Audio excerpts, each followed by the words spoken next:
Bonjour à toutes et à tous, bienvenue dans Smart Tech, on est en direct sur la chaîne Bismart, il est 11h. On s'intéresse au monde de l'innovation, aux questions qui touchent à la société numérique et je vais démarrer avec la problématique du Bitcoin. Alors si vous avez décidé d'investir, de vous lancer dans des placements dans les crypto-monnaies, eh bien il va falloir quand même penser à lire ce livre avant et donc suivre l'interview qui va ouvrir Smart Tech aujourd'hui, l'interview de Philippe Herrlin, auteur de Bitcoin Comprendre et Investir qui est paru chez Erol. Et ensuite, le cœur de cette émission sera dédié au débrief de l'ActuTech. On parlera évidemment du début de lancement du réseau social de Donald Trump, mais aussi d'une nouvelle règle qui concerne les produits reconditionnés ou encore de la proposition de loi qui vise à installer par défaut un contrôle parental sur les équipements connectés. Et puis aussi de cette annonce de sortie du nouvel album de Kanye West et uniquement à partir d'un boîtier vendu par l'artiste lui-même. On retrouvera ensuite notre rendez-vous avec le monde du libre, pour découvrir l'histoire d'un développeur qui a lancé un produit à grand succès dans le domaine du stockage virtualisé. Et puis Smart Tech se refermera sur et demain peut-être enfin une alternative aux conservateurs pour maintenir les jus de fruits, les sodas frais à l'abri des bactéries. On en parlera tout à l'heure. Tout de suite, c'est le moment de l'interview. On va parler de Bitcoin, ce qu'il faut savoir avant d'investir.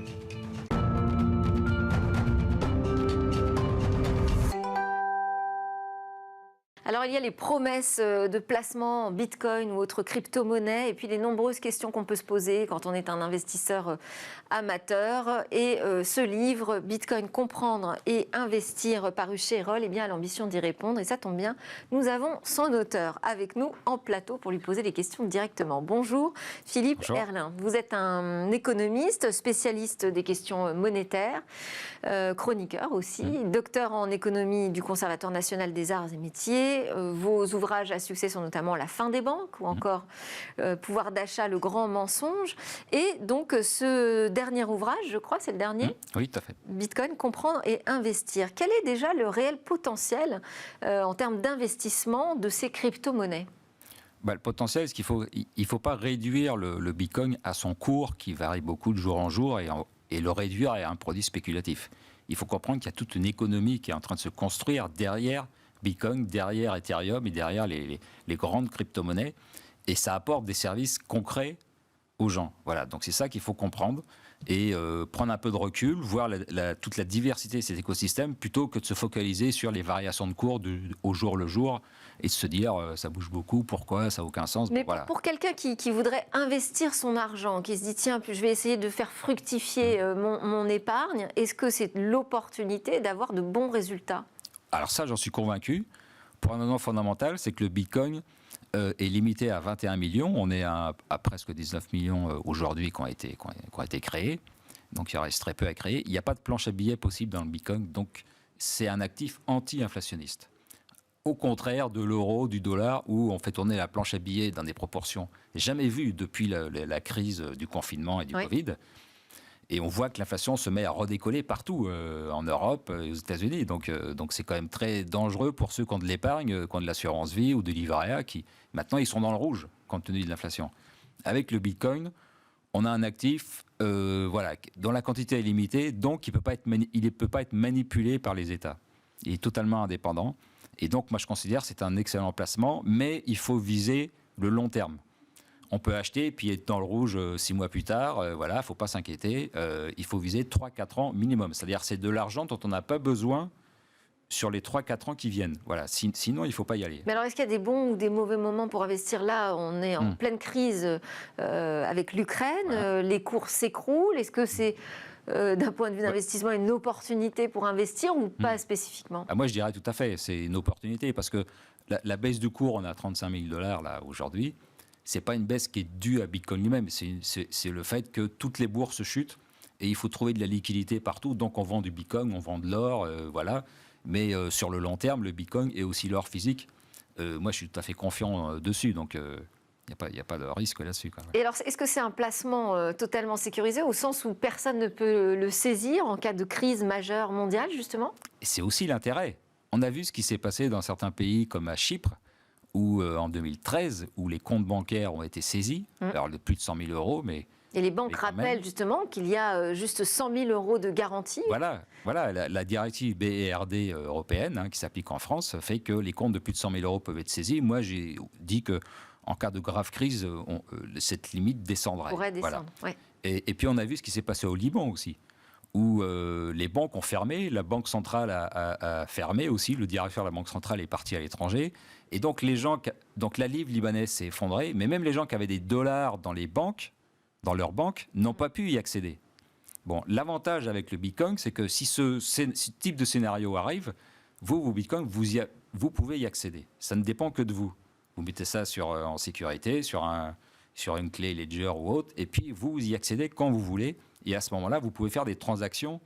Et on voit que ça marche beaucoup. C'est utilisé beaucoup comme monnaie de transaction dans les pays où il y a de l'inflation, un contrôle d'échange, où l'économie s'écroule. Par exemple, le Venezuela, l'Argentine, ils ont 50% d'inflation. La Turquie, ils ont à peu près aussi 50% d'inflation. Le Nigeria aussi a une monnaie très instable. Et on voit que dans ces pays-là, l'utilisation du Bitcoin comme monnaie de transaction, c'est quelque chose de réel. Alors qu'en Europe, aux États-Unis, c'est plutôt un placement, voilà, comme vous le disiez. Mais... Donc vous le présentez comme finalement un placement très sécurisé. Ce n'est pas du tout ce qu'on entend d'ordinaire. D'ailleurs, vous avez un chapitre sur les contre-vérités oui, parce qu'on liées au Bitcoin. Il faut faire attention de bien stocker ces Bitcoins. Il faut pas, on peut se faire voler ses clés, donc il y a tout un système de sécurité à mettre en place, parce qu'on est son propre responsable, on ne dépend pas d'une banque. Quand on dépend d'une banque, bon. Donc il faut bien choisir son intermédiaire. Donc il faut déjà sur une plateforme reconnue. Déjà, première chose, parce qu'il y a beaucoup de marlous, d'escrocs sur Internet, donc il faut aller sur une plateforme reconnue. Et puis ensuite, si on a une somme importante, il est préférable de mettre ça sur une clé physique, une sorte de clé USB avec un petit écran que fabrique Ledger ou Trésor ou d'autres, voilà, qui permet de les stocker. On peut mettre ça dans un coffre de banque aussi, c'est une sorte de sécurité ultime de ne pas l'avoir chez soi. Voilà. Et puis il y a une sécurité, même si on perd ses clés, on peut récupérer son portefeuille, il faut noter une série de mots sur une feuille. Voilà, donc il y a tous des processus de sécurité qu'il faut mettre en place. C'est un petit peu compliqué, mais il faut comprendre l'avantage que ça apporte, quoi. Voilà, en termes de rendement et en termes de sécurité face à une crise bancaire. Et alors, pourquoi le Bitcoin plutôt qu'une autre crypto-monnaie? Parce que finalement, on a pas mal de choix sur le marché. Alors, il y a le choix, il y a d'autres crypto-monnaies. Moi, je suis Bitcoin, pas maximaliste ou presque, mais je considère qu'il y a beaucoup d'autres crypto-monnaies très intéressantes, comme Ethereum, la deuxième en volume, qui, elle, a permis le développement de la finance décentralisée, des NFT, voilà, tous les smart contracts. C'est aussi une crypto qui gagne de la valeur. Et puis il y a des cryptos qui sont sur des marchés un peu spécifiques, comme VeChain, qui sert à sécuriser les chaînes logistiques, par exemple, ou comme Basic Attention Token, qui marche avec le navigateur Internet Brave, qui est un logiciel où on choisit les publicités qu'on décide de regarder, et on est rémunéré pour cela. Pour donner ses préférences. Justement, cette profusion d'options, ça perd un peu tout le monde. C'est pour ça que vous vous concentrez véritablement sur le Bitcoin, ou il y a une autre raison, parce que ça vous semble aujourd'hui l'investissement le plus sûr? C'est l'investissement le plus sûr parce que Bitcoin est totalement décentralisé. Ethereum, il dépend d'une équipe, son créateur, Vitalik Buterin, c'est quand même un peu centralisé. Si les États font pression sur l'équipe qui dirige Ethereum, il peut y avoir des problèmes. Alors que aucun État ne peut faire pression sur Bitcoin. Donc pour moi, c'est le placement ultime et le plus sécurisé. Alors c'était la question que j'allais vous poser, mais combien de temps ça va durer, cette possibilité d'avoir un système financier totalement décentralisé qui échappe aux États? Vous pensez que ça va pouvoir durer longtemps, ça? Oui, ça peut durer longtemps, parce que c'est décentralisé, mais c'est pas un moment, les États qui vont se dire c'est terminé, on arrête de jouer? Alors ce qu'il faut savoir, c'est que c'est décentralisé, mais c'est transparent. C'est-à-dire que dans la finance décentralisée ou dans les NFT, les transactions sont publiques. C'est pour ça que la confiance se crée entre des gens qui ne se connaissent pas et qui ne se réfèrent pas à une autorité supérieure. Comme nous, on se réfère à notre banque pour savoir ce qu'on a sur nos comptes en banque. La banque on a vu que Facebook n'a pas réussi à sortir sa monnaie parce que les États se sont mobilisés contre les banques centrales en particulier. Alors, il y a une pression réglementaire aujourd'hui des États parce qu'ils regardent ça, ils voient que c'est un secteur créateur d'emplois et puis c'est un enjeu technologique. En même temps, ça remet en cause le système des grandes banques qui est un lobby très puissant et puis ça remet en cause leur planche à billets parce que si les gens quittent le dollar pour aller sur et donc la stabilité de nation. La stabilité, si les nations sont mal gérées, enfin, je veux dire, si les nations sont mal gérées, c'est de leur faute, hein, et les gens iront sur Bitcoin, hein, voilà, c'est comme ça. Pour l'instant, c'est pas un sujet qu'on entend beaucoup dans la présidentielle, ça, hein, le sujet des Alors ça, oui, ça, je suis un peu déçu parce qu'il y a récemment une étude KPMG qui a montré que 23% des Français avaient acheté ou comptaient acheter des crypto-monnaies. Oui. Donc il faudra peut-être s'intéresser à ces électorats. Ouais. Pour l'instant, il y a qu'Éric Zemmour qui a émis un certain nombre de propositions qui sont intéressantes parce que ça va dans le sens d'une baisse de la fiscalité. Bon, je crois que c'est parce qu'il était invité chez Ledger. Hein. Voilà, il a été invité chez Ledger. Voilà. Enfin, Ledger a lancé une invitation à tous les candidats. Absolument. Et pour seuls l'instant, quelques-uns y sont allés. Et seulement certains y sont allés. Donc, Bon, en tout cas, on ne va pas en débattre, on n'a pas le temps. On était vraiment là pour faire découvrir votre ouvrage, donc qui est très pratique, hein, qui va expliquer comment acheter, stocker et dépenser aussi ces crypto-monnaies en toute sécurité, les stratégies d'investissement. Merci beaucoup, Philippe Herlin. Vous reviendrez continuer la discussion avec grand plaisir dans Smart Tech. C'est l'heure de notre débrief hebdo de l'ActuTech.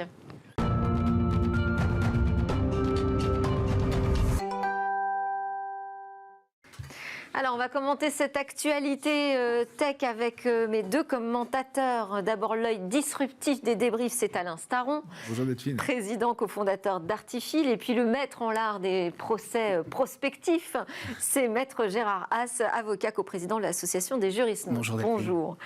On va démarrer avec le commentaire qui s'impose sur le lancement, le début de lancement du réseau social de Donald Trump. Il s'appelle Truth Social, puisqu'on y trouvera visiblement la vérité. Je ne sais pas qui le définit, mais c'est ainsi que c'est présenté.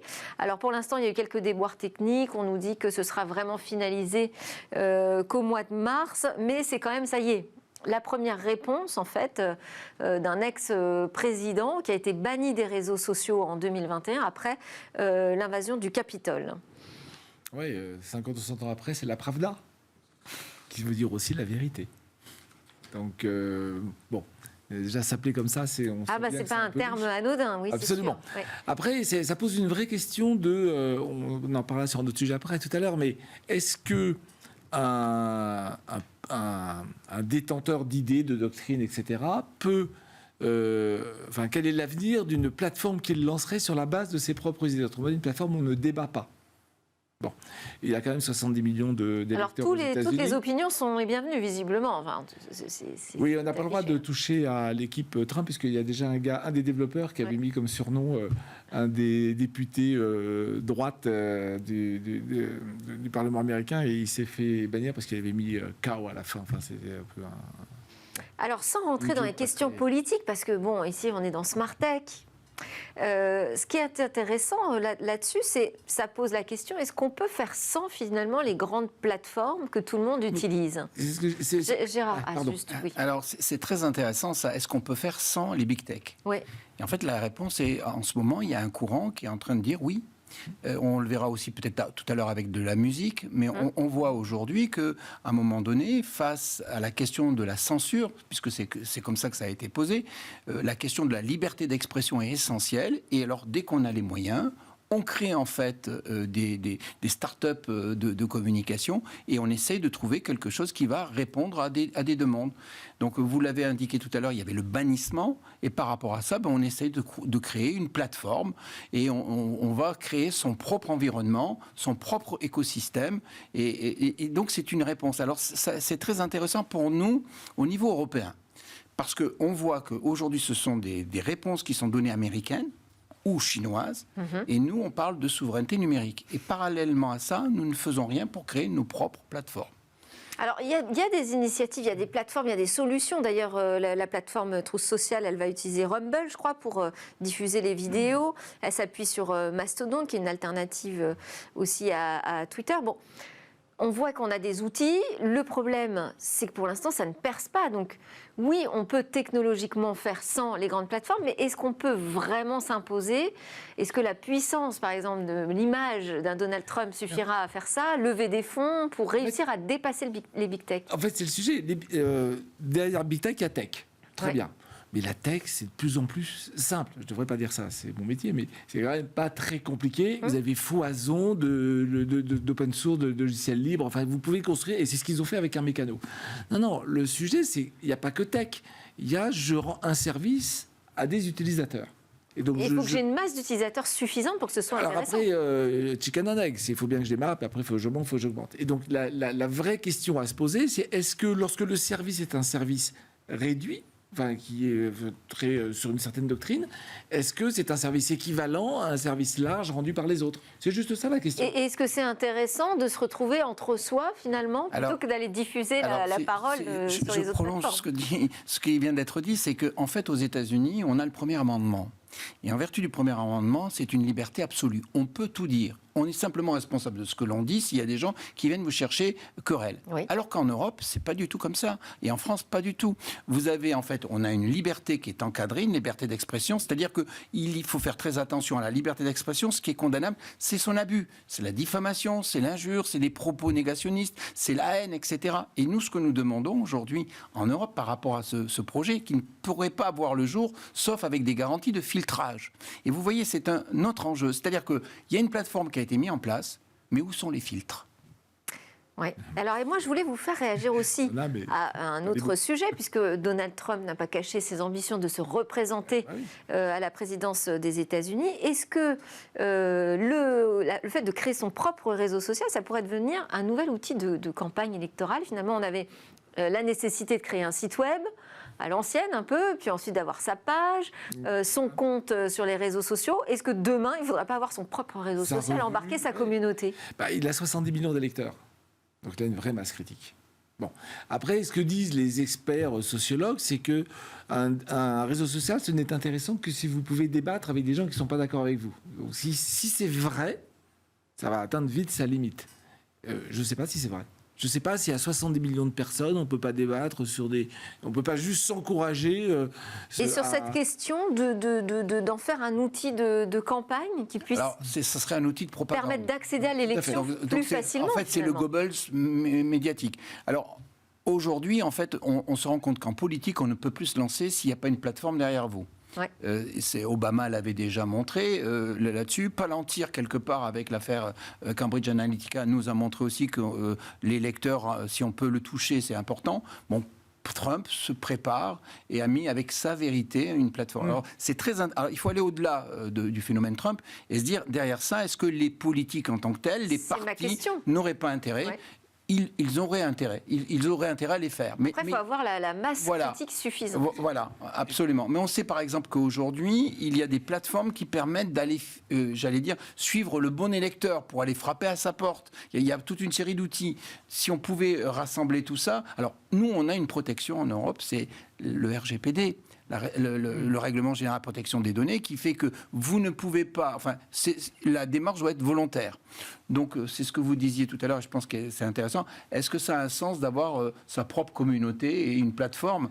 C'est une question. Alors, si c'est pour utiliser des outils à la Cambridge Analytica, effectivement, non, mais ça peut devenir un vrai cauchemar. Ouais, quoi. C'est vrai.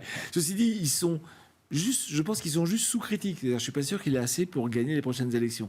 Donc la difficulté, ce n'est pas tellement les gens qui l'aura sur sa plateforme, c'est comment aller convaincre les autres. Et là, à mon avis, le problème est entier. Bon, il reste 2 ans.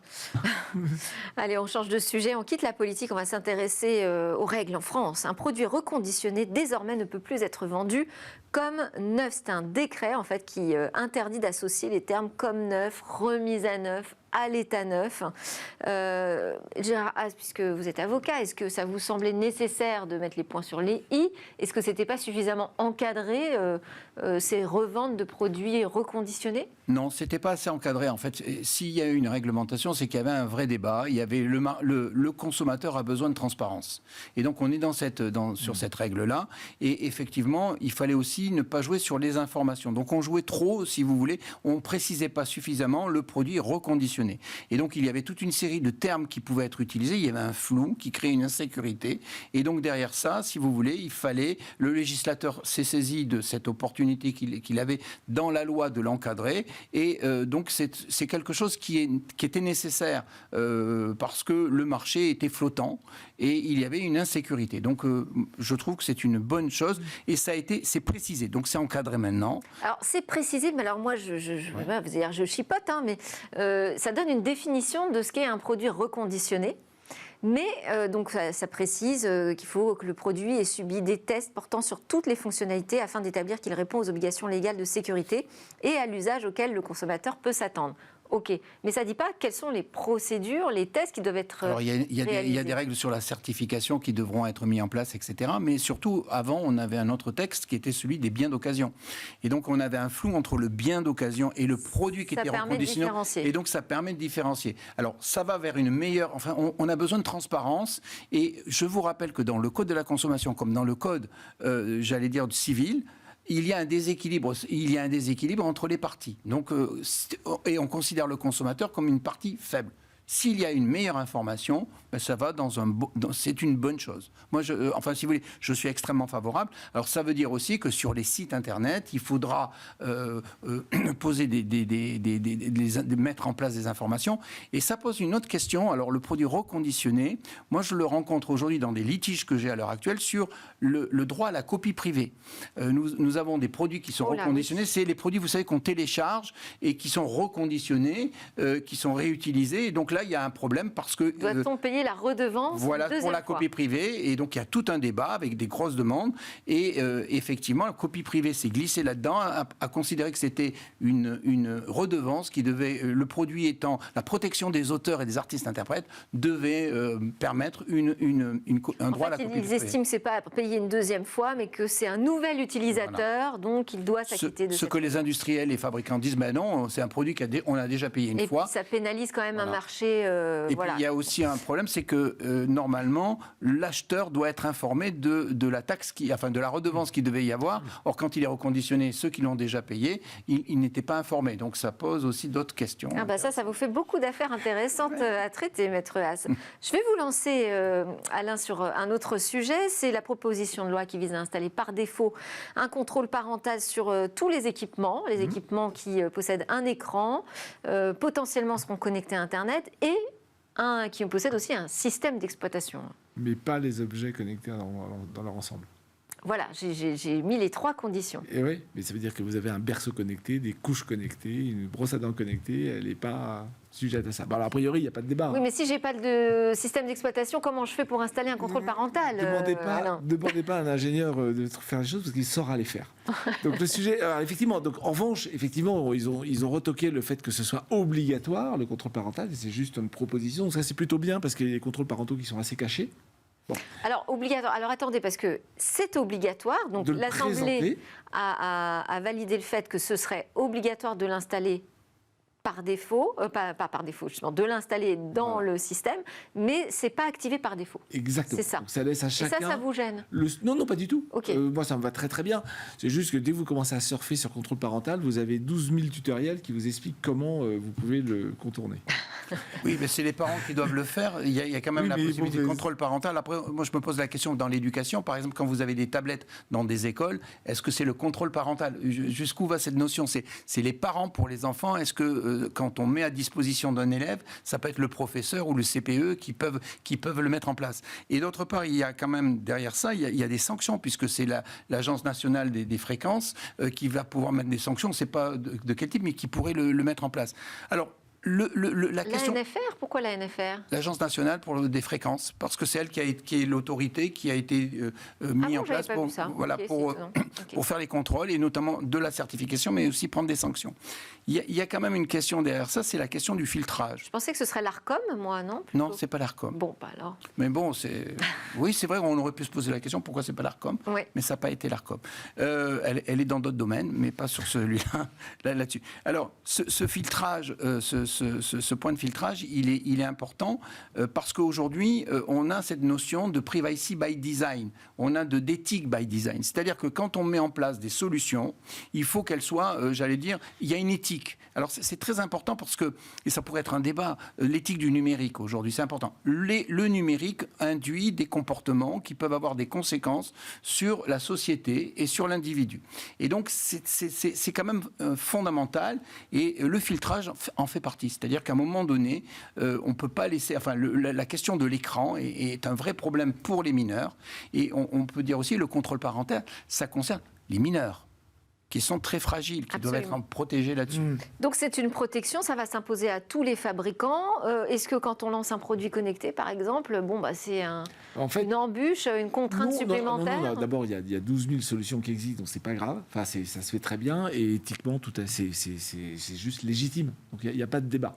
Après, moi, je suis toujours en train de chercher la petite bête et j'en vois deux. C'est que on peut toujours contourner un contrôle parental si on a un enfant, même de 10 ans, qu'on est un peu futé. Ils prennent les cartes de crédit, ils doivent bien pouvoir. Ou on peut ne pas l'activer, puisque donc il n'est pas activé. Les parents ne sont pas forcément éveillés à l'activation. Mais justement, la loi dit, quand vous mettez en marche votre produit, vous avez déjà des premiers écrans, vous dit tout de suite, là, il y a un contrôle parental, qu'est-ce que c'est, à quoi ça sert. Oui, d'accord, mais en général, c'est à l'enfant, on lui offre l'objet et il s'occupe de l'installation. Auquel cas, non, oui, si c'est quand ça. même. Mais il y a quelque chose qui est intéressant aussi, c'est que la loi a prévu la possibilité de le désinstaller. Donc il y a l'entrée, il y a la sortie. Donc le produit n'est pas figé. Il faut informer. L'enfant peut grandir. Oui, et puis ce sont des appareils que les adultes achètent et n'ont pas forcément envie d'avoir un contrôle parental sur leurs produits. Dans ce cas-là. Heureusement qu'on puisse... Mais là où vous avez raison, c'est que si on l'offre à l'enfant et c'est l'enfant qui les balle, on n'a pas réglé le problème. Je crois que ça passe au vote des sénateurs aujourd'hui même, mais il n'y a pas beaucoup de suspense, ça va vraiment s'imposer. Ce sera la nouvelle règle contrôle parental sur tous les produits connectés. On termine avec l'annonce de la sortie de l'album Donda 2 de Kanye West, donc uniquement sur un boîtier qui est mis en vente par lui-même. Ce boîtier s'appelle le Stem Player. C'est un petit boîtier qu'on ne connaît pas du tout, je crois, en France, qui permet non seulement d'écouter de la musique, c'est un lecteur, mais qui permet aussi de la mixer. Alors, pourquoi ce choix? Alors, il dit que finalement, il prend un risque, il dit qu'il met en danger presque son business model au service d'une révolution, parce qu'il se bat pour la rémunération des artistes qu'il juge scandaleuses sur les plateformes de streaming. Alors moi, sur Kanye West, d'abord, je voudrais dire que c'est un génie. Musicalement parlant, il est toujours intéressant de le suivre parce qu'il est toujours sur des ruptures. C'est un peu l'Elon Musk de la musique. Ce qu'il fait doit toujours être suivi et c'est toujours très intéressant. Alors il y a un mouvement que l'on voit aujourd'hui chez les artistes, c'est de se rebeller contre les plateformes. Alors on l'avait avec Spotify. Oui, mais en fait, de plus en plus. Donc il y avait Neil Young, à un moment donné, qui a dit « Je ne tolère pas certains podcasts sur Spotify ». Il a pris une position. Et là, Kanye West, il dit « C'est scandaleux. Regardez, Apple m'a proposé $100 millions pour en fait avoir mon Donda 2. J'ai refusé. Je crée ma propre parce que Tim Cook n'a pas voulu le recevoir dans son bureau. Voilà. Mais il dit, j'ai ma propre application, on pourra mixer, et puis c'est $200. Alors là aussi, c'est très intéressant. C'est $200, c'est pas un disque à 20 € ou 17 € ou 14, c'est 200 €, mais vous pourrez mixer, etc. Et puis il dit, regardez, alors ce qui a été intéressant, c'est de voir que le premier jour, il a vendu plus de 11 000 appareils, enceintes, et il a fait $2 millions. Donc c'est un point important. Mais après, il dit qu'il aurait en stock 67 000 appareils enceintes. Bon, très bien. Est-ce que c'est un nouveau business model pour la musique? Parce qu'en même temps, il dit, alors nous maintenant, les musiciens, il a une société de chanteurs, développement. les compositeurs, les producteurs, on est obligé de vendre des baskets pour gagner notre vie. Oui. Bon, maintenant, il va être obligé de vendre des lecteurs. Oui, alors il a quand même sa propre société de EI qui a fait ses enceintes. C'est une tendance, il faut regarder si elle sera suivie. En revanche, il ne renonce pas à ses droits d'auteur. Voilà, non. Juste... Oui, rapidement, un artiste, il a besoin de rencontrer un public. S'il vend 10 000 boîtes, ça fait 10 000 clients. À mon avis, c'est pas ça son ambition. Il s'est assis sur les 2 millions de subventions d'Apple qui a dit si tu passes chez moi, tu perds déjà les 2 millions tout de suite de sponsoring. Après, dans les $2 millions qu'il a fait, il faut quand même rémunérer la boîte. Enfin, l'électronique, tout ce qui est dedans. Donc, c'est pas juste pour lui. Donc, moi, je me souviens de Madonna et de David Bowie, je ne suis pas sûr que vous étiez nés, qui avaient fait déjà la même chose en disant la Warner, ça m'énerve. Je monte mon propre label. C'était déjà, j'en ai marre, et ça surfait sur le fait qu'il n'y a plus de CD. Donc on est dans le virtuel. Donc une Warner qui avait l'habitude de presser des CD, de organiser le passage chez les disquaires, dans les bacs à disques, tout ça, ça a perdu un peu son sens. ça n'a pu marcher que chez les leaders, que chez les artistes mondiaux, qui sont les plus grands. Les autres, ils ne peuvent pas suivre. Donc cette révolution, c'est, j'allais dire, une révolution de très très riches, Oui. et qui vont se trouver au même mais elle est problème. intéressante, c'est un peu, on peut faire le lien, c'est qu'aujourd'hui il y a un mouvement qui dit ça suffit les plateformes, pourquoi je vais passer avec un seul passage obligé, c'est les big tech, et on essaie de trouver des solutions de contournement. Alors c'est toujours d'autres qui sont riches aussi, qui ont leurs propres moyens, mais il y a quand même il y a quelque chose qui se passe. Pour l'instant, Oui, ils font est-ce que que- répliquer la même chose. C'est-à-dire que tous ont dit, les deux premiers refaisaient leur label, lui il refait Alors vous son avez truc. raison Alain, Ils et ont pas ils vont vers discuté. leur public, ils n'essayent pas de le développer. Là aussi c'est une tendance. Ils n'ont pas fait ce que la dénommée Warner est en train de faire, c'est-à-dire dire la plateforme n'a plus de sens, je m'oriente vers un écosystème autonome où chaque artiste peut être autonome sur son public. Mais ça n'existe pas encore. Mais le monde du numérique se base sur en fait l'expérience utilisateur, la fidélisation. Et en fait, on s'est rendu compte qu'avec la fidélisation, on fait 80% de son business. En revanche, ce qui est très intéressant, Très vite, hein, parce que là, on est c'est que le modèle de l'abonnement est remis en cause avec ce système. Bon, donc c'est un puis tout début de disruption. Peut-être l'autre disruption, Non. c'est quand même aussi que on va pouvoir écouter, mais recréer sur une musique qu'on écoute. Ça, Alors c'est ça intéressant. pour le droit d'auteur, ça Allez, pose un eh vrai ben, problème. voilà. Ouais. Et après, moi, j'attends juste le premier qui va mettre gratuitement Merci beaucoup. la musique, le morceau. Alain Staron, président cofondateur d'Artifil, et Gérard Haas, avocat coprésident de l'association Les Jurisnautes. Merci beaucoup. Merci à Merci toi. Delphine. On se retrouve juste après la pause. On va parler du monde du libre.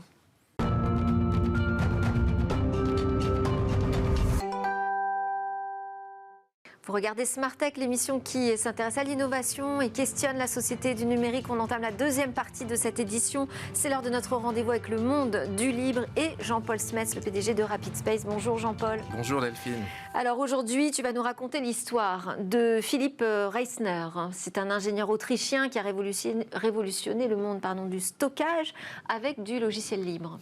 Oui, donc Philipp Reisner, c'est le patron de la société Linbit en Autriche, qui est en fait un des leaders mondiaux dans le domaine de ce qu'on appelle le stockage virtualisé. On connaît ça aussi parfois sous le nom de SAN ou Storage Area Network. Les marques emblématiques sont par exemple EMC ou NetApp.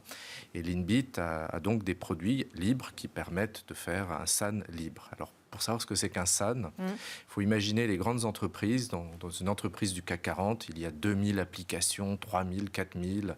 Ils ont des milliers de serveurs. Et avant, en fait, chaque serveur avait son disque dur. On copiait les données de l'un à l'autre. On faisait des sauvegardes. Et puis, de temps en temps, on oubliait ce qu'il y avait dans un serveur ou dans l'autre. On oubliait de faire une sauvegarde. Et patatras, on perdait les données d'une application. Donc, dans les années peut-être vers 80, on s'est dit qu'on va faire des stockages centralisés, les Storage Area Network. En fait, on connecte tous les serveurs de l'entreprise par des fibres optiques à une énorme baie de disques et on gère dans cette énorme baie de disques tous les volumes de stockage, des milliers de serveurs. On a une vue centralisée. Si un disque s'arrête, il est remplacé par un autre. Comme ça, on a de la haute disponibilité. Bref, tout se gère automatiquement et on est un peu plus rassuré avec un SAN. Et combien ça coûte un SAN? Alors, vous prenez le prix d'un disque, plutôt un disque bien rapide, un SSD comme on peut l'acheter en ligne, vous multipliez ça par 10 et vous avez le prix d'un SAN à capacité de stockage équivalent. Donc très cher. Oui, et alors, donc c'est des centaines de milliers d'euros, des millions d'euros, ce que peuvent investir les grandes entreprises. Et le problème, c'est que quand elle grossit, l'entreprise, elle a de plus en plus d'applications et de plus en plus de stockage. Et elle a besoin d'étendre son SAN. Et j'ai déjà assisté à quelque chose d'assez cocasse. C'est une entreprise qui arrête des applications parce qu'il fallait attendre le comité budgétaire pour valider, au bout de 3 mois, le droit d'étendre la capacité de stockage du SAN, tellement ça coûtait cher. Ok, alors donc il existe des alternatives justement moins onéreuses et qui sont du logiciel libre. Oui, depuis 4 ans, avec le logiciel Linbit SDS comme Software Defined Storage, qui maintenant on peut dire on a du SAN libre qui marche pour de vrai, qui est utilisé par la NASA, qui est utilisé dans certains déploiements sur 650 serveurs en même temps et qui supporte tout ce qu'il y a de plus récent en matière de disques NVMe ou Persistent Memory. Et c'est européen.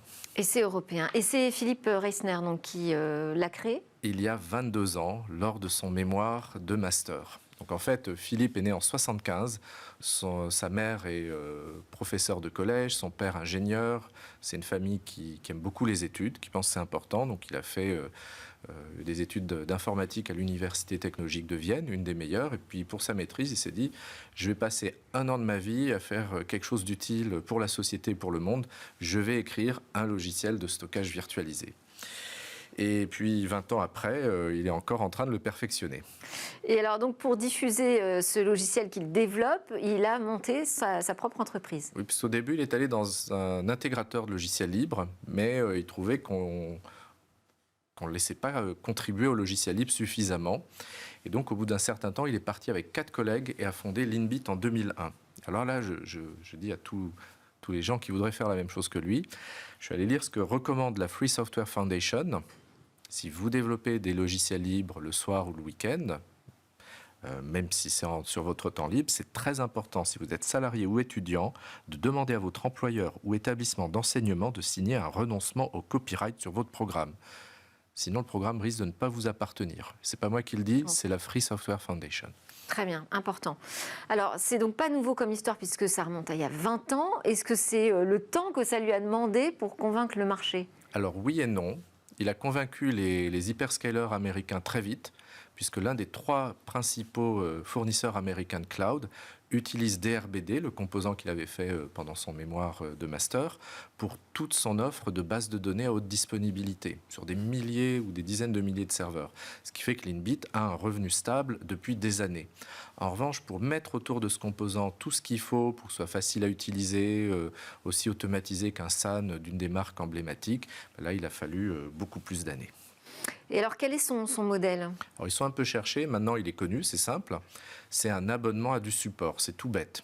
Donc, ils ont 600 clients sur un produit qui s'appelle Linbit Achat pour la haute disponibilité des bases de données, 100 clients sur un produit qui s'appelle SDS. Et l'idée, c'est si jamais ça tombe en panne, ils répondent en 60 minutes, 24 heures sur 24, 7 jours sur 7. Pour ça, on paye entre 1 000 et 4 000 euros par serveur et par an pour avoir ce niveau de support exceptionnel. D'accord. Donc rien sur le logiciel. Rien. Juste du support. Oui. Et est-ce qu'il y a d'autres concurrents?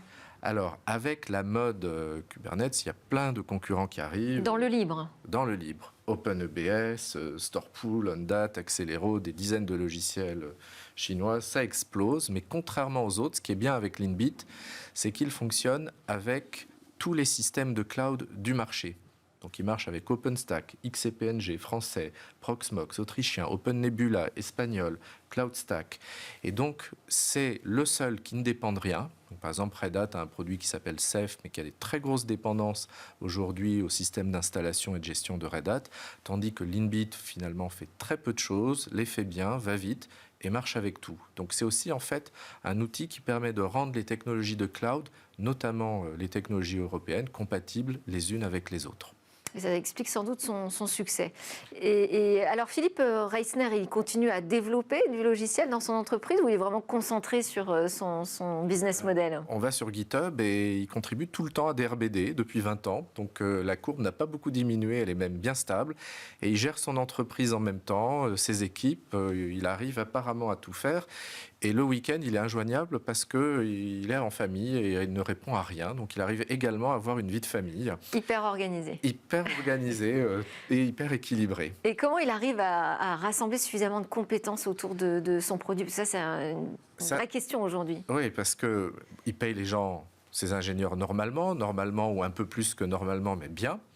Mais ils reçoivent tous des offres pour travailler à distance pour Google ou pour les Californiens avec un triplement de salaire. Et pourtant, ils restent.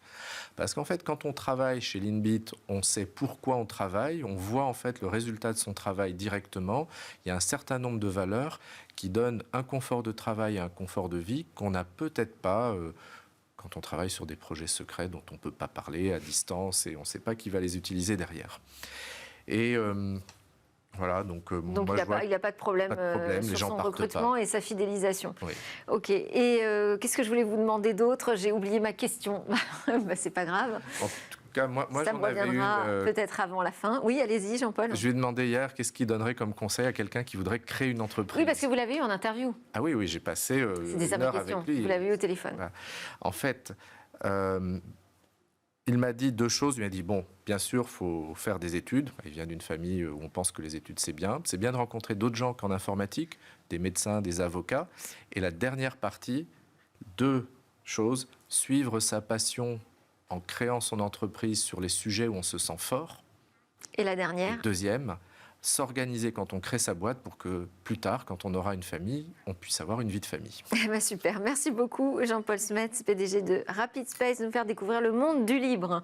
À suivre dans Smart Tech, on ouvre encore notre horizon. On va parler de traitement pour les jus de fruits.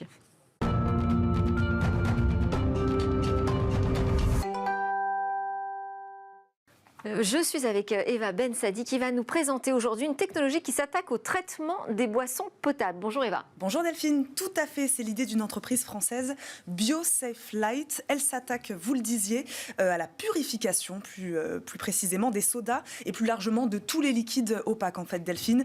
Jus de fruits, jus de légumes, lait, thé glacé. Pas de technologie de rupture. Ici Delphine, vous verrez comme c'est souvent le cas d'ailleurs, cette innovation est née simplement de l'addition de plusieurs procédés plus anciens que personne n'avait encore eu l'idée d'associer.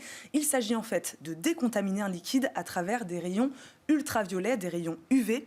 Je le disais, pour des jus de fruits ou des laits qui sont très sensibles à certaines bactéries qui peuvent s'avérer des fois dangereuses pour la santé Delphine. Et alors comment ça marche ? Alors comment ça marche ? On utilise, c'est vrai qu'on a l'habitude de parler de décontamination de l'eau, par exemple, de l'eau potable.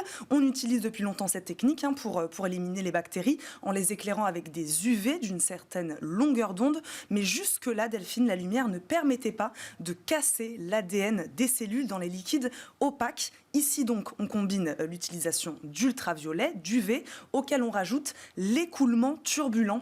C'est très simple, en fait, vous allez voir, il suffit de secouer le liquide à l'aide d'une pompe et cela crée une turbulence au moment où il passe sous les UV. Absolument donc toutes les bactéries présentes dans ce liquide seront passées donc devant les UV issus de lampes à mercure et donc éliminée. Delphine Petit Plus est en plus une alternative efficace et durable aux conservateurs et aux traitements thermiques, beaucoup plus gourmands, eux, en énergie. Ouais, ça c'est vraiment la bonne nouvelle. Est-ce que les industriels aujourd'hui sont prêts à adopter cette solution ? Oui, ils sont déjà nombreux à avoir été séduits par cette solution. BioSafeLight compte déjà parmi ses clients des géants de l'agroalimentaire comme Coca-Cola ou encore des grandes laiteries. L'intérêt en fait, Delphine, avec les UV, c'est qu'on éradique les bactéries sans altérer le goût du produit. On n'a pas besoin de chauffer le liquide ni de le filtrer, ce qui permet donc de conserver les fibres, la pulpe des fruits ou la crème pour le lait. Particulièrement intéressant donc pour les jus de fruits frais, très rapidement périssables, sensibles aussi au risque de contamination. Et même pour les sodas, moins vulnérables, le sucre étant déjà un conservateur, cette technologie reste intéressante. Il existe, parce qu'il existe une bactérie du sucre connue, elle, pour altérer le goût des sodas, pour laquelle les producteurs n'ont jamais vraiment trouvé de solution. C'est maintenant chose faite. Merci beaucoup Eva Bensadi. C'était Smart Tech. Merci à tous de nous avoir suivis. On se retrouve demain, ce sera la grande interview. On va parler de l'Académie des technologies avec Denis Rank. Et puis, ce sera suivi d'un rendez-vous dans l'espace. Excellente journée à tous.